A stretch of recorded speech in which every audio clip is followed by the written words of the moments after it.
బాలయ్య బాలయ్య అవార్డుల గోలయ్య నీ రికార్డుల న్యూస్ ఏంటయ్యా? ఏ గాడిద, ఎగిరి తన్నానంటే ఏరుకోవడానికి ఎముకలు కూడా మిగలవు. ఆ పని చేయి, నీ రికార్డుల గోల ఇంకా నాకు వినపడదు. యా ఏ మిరుగుట్లోడా, ఎందుకు నా మీద పడి ఏడుస్తున్నావు? పేదాలు కొరుక్కునే పరమ సన్నాసి. ఈ మిరుగుడ్లు వేసుకుని ఎన్నో అందాలు చూశాను. యా నా పెదాలకి దురద ఎక్కువ కాబట్టే కొరుక్కుంటాను.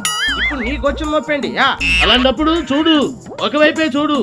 ఈ బాలయ్య వైపు చూడాలని అనుకోకు, తట్టుకోలేవు, మాడిపోతావు. మాడిపోయాను కాబట్టే ఇలా నల్లగా తయారాను. అది సరే గాని నువ్వు అసలు ఏం పీకేవని నీకు అవార్డులు ఇస్తున్నారు. యా ఎందుకు ఇస్తున్నారు అది టోటల్ తెలుగు ప్రజలకి తెలుసు. ఏం తెలుసు? ఫ్యాన్స్ చెంపలు చాడా మాడా వాయిస్తావనా? ఏ నా అభిమానులు నా ఇష్టం, వాళ్ళను కొడతా కొరుకుతా వాటేసుకుంటా. మరి చేతిలో మైకులు ఫోన్లు ఎగరేసి క్యాచ్ పట్టుకుంటావని అవార్డు ఇచ్చారా? నాకు అర్థం కాలేదు. నువ్వు అసలు మనిషి అయితే కదా అర్థం కావడానికి. ఎంతసేపు నీకు మందు విందు పొందు ఇవి ఉంటే చాలు. ఆ మత్తులో ఊగేవాడివి నీకెందుకయ్యా?